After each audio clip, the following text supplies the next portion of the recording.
राजाओं का दूसरा ग्रंथ अध्याय 15।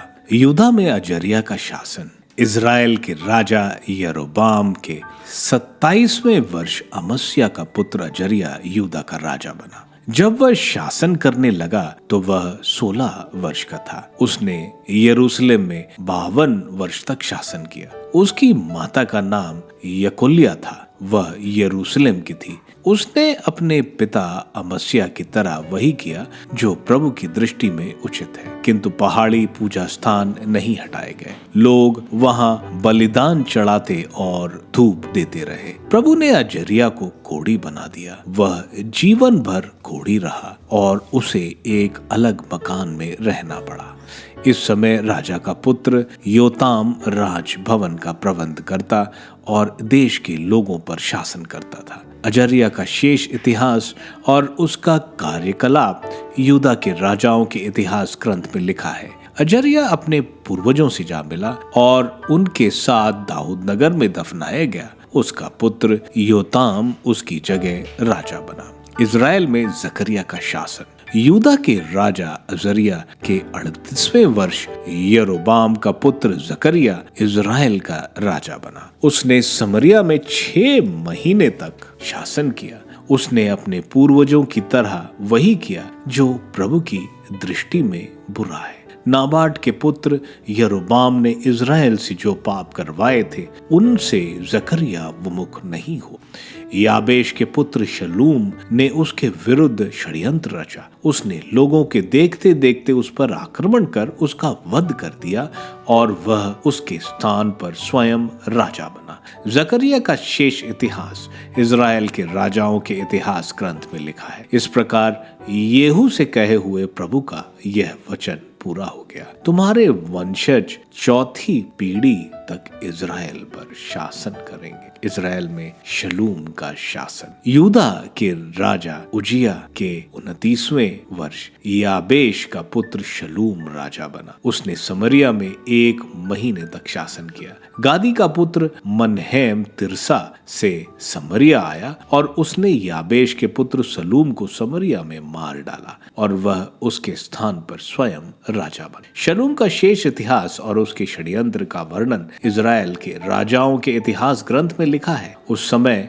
मनहेम से टपुआ उसके सब निवासियों और तिर्सा से लेकर उसके सारे प्रदेश पर आक्रमण किया, क्योंकि लोगों ने उसके लिए नगर के फाटक नहीं खोले। उसने तपुआ को उजाड़ा और सभी गर्भवती स्त्रियों के पेड़ फाड़ डाले। इज़राइल में मनहेम का शासन। यूदा के राजा अजर्या के 29वें वर्ष गादी का पुत्र मनहेम इज़राइल का राजा बना। उसने समरिया में 10 वर्ष तक शासन किया। उसने वही किया जो प्रभु की दृष्टि में बुरा है। नाबाट के पुत्र यरोबाम ने इज़राइलियों से जो पाप करवाए थे उसमें मनहेम जीवन भर विमुख नहीं हुआ। असूर के राजा पूल ने देश पर आक्रमण किया। मनहेम ने पूल को 1000 मन चांदी दी, जिससे वह उसका समर्थन करे और राज्य पर उसका अधिकार सुदृढ़ बना दे। मनहेम ने यह द्रव्य इज़राइलियों से वसूल किया। प्रत्येक धनी को असूर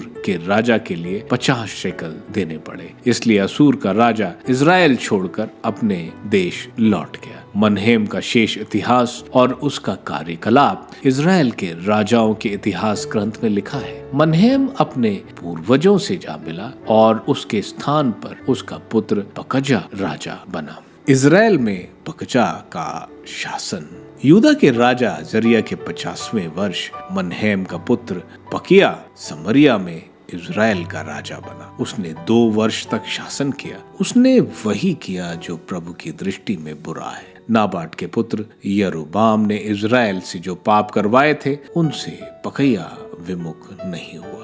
रमल्या के पुत्र सेना नायक पेका ने पकैया के विरुद्ध षड्यंत्र रचा। उसने गिलियाद के 50 आदमी अपने साथ लेकर समरिया के महल के किले में पकिया का वध किया और उसकी जगह वह स्वयं राजा बना। पकिया का शेष इतिहास और उसका कार्यकलाप इज़राइल के राजाओं के इतिहास ग्रंथ में लिखा है। इज़राइल में पेका का शासन। यूदा के राजा अजरिया के 52वें वर्ष रमल्याह का पुत्र पेका समरिया में इजराइल का राजा बना। उसने 20 वर्ष तक शासन किया। उसने वही किया जो प्रभु की दृष्टि में बुरा है। नाबाट के पुत्र यरोबाम ने इजराइल से जो पाप कराए थे उनमें पेका विमुख नहीं हुआ। इजराइल के राजा पेका के शासन काल में असूर के राजा तिग्लट पिलेसेर ने आकर एयोन, आबेल बेत माका, यनोआ, केदेश, हासोर, गिलियाद, गलीलिया, नफ्ताली का पूरा प्रांत अपने अधिकार में कर लिया और उनके निवासियों को बंदी बनाकर असूर ले गया। जब एला के पुत्र यहोशा ने रमल्याह के पुत्र पेका के विरुद्ध षड्यंत्र कर उसे मार डाला और उजिया के पुत्र योताम के 30वें वर्ष वह उसके स्थान पर स्वयं राजा बन। पेका का शेष इतिहास और उसका कार्यकलाप इजराइल के राजाओं के इतिहास ग्रंथ में लिखा है। यूदा में योताम का शासन। इजराइल के राजा रमल्याह के पुत्र पेका के दूसरे वर्ष यूदा के राजा उजिया का पुत्र योताम शासन करने लगा। जब वह शासन करने लगा तो उसकी अवस्था 25 वर्ष थी। उसने यरूशलेम में 16 वर्ष तक शासन किया। उसकी माता का नाम यशुआ था जो सदोक की पुत्री थी। उसने अपने पिता उजिया की तरह वही किया जो प्रभु की दृष्टि में उचित है, परंतु पहाड़ी पूजा स्थान नहीं हटाए गए।